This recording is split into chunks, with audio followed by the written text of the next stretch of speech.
Bapak bade nerangkeun kampung adat Cikondang. Wewengkon kampung adat Cikondang aya di Kampung Cikondang, Kelurahan Lumajang, Kecamatan Pangalengan, Kabupaten Bandung, Provinsi Jawa Barat. Sajarah Kampung Adat Cikondang. Kampung Adat Cikondang di sawang ngadeg tos 200 tahun ngan kahuruan dina taun 1942 ngamusnahkeun sakabeh pakampungan di Cikondangan nyasakeun hiji imah anu ayeuna disebut imah adat Kampung Cikondang. Kuncen nu aya di Kampung Adat Cikondang nyaeta ku hidap tiasa ditingali dina ieu pangajaran. Kuncen boga pancen ngajaga jeung ngarumat imah adat.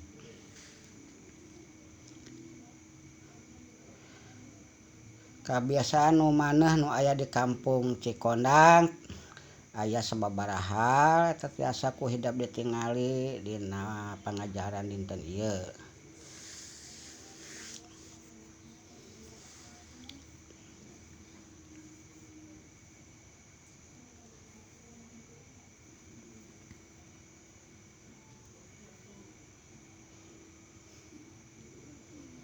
Sedengkeun pantangan nyaeta hal-hal nu teu meunang dilakukeun ku masarakat Cikondang aya dina teks nu aya dina video ieu.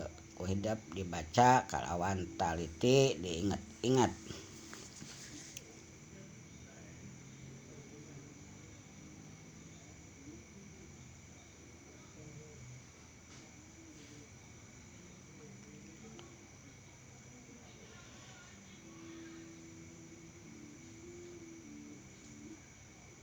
Panutup atawa kacindekan dina pengajaran ieu nyaeta Kampung Adat Cikondang kahiji aya lokasina, kadua aya ngaran-ngaran kuncen jeung hal-hal anu teu meunang dijadikeun kalakuan di eta Kampung Adat Cikondang.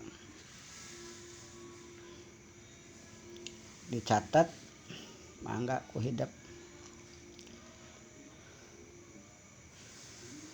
Kanggo evaluasi siga kamari pangajaran kamari ku hidap ditulis dina kertas selembar atawa ditulis dina WA dikirimkeun ka guru hidap.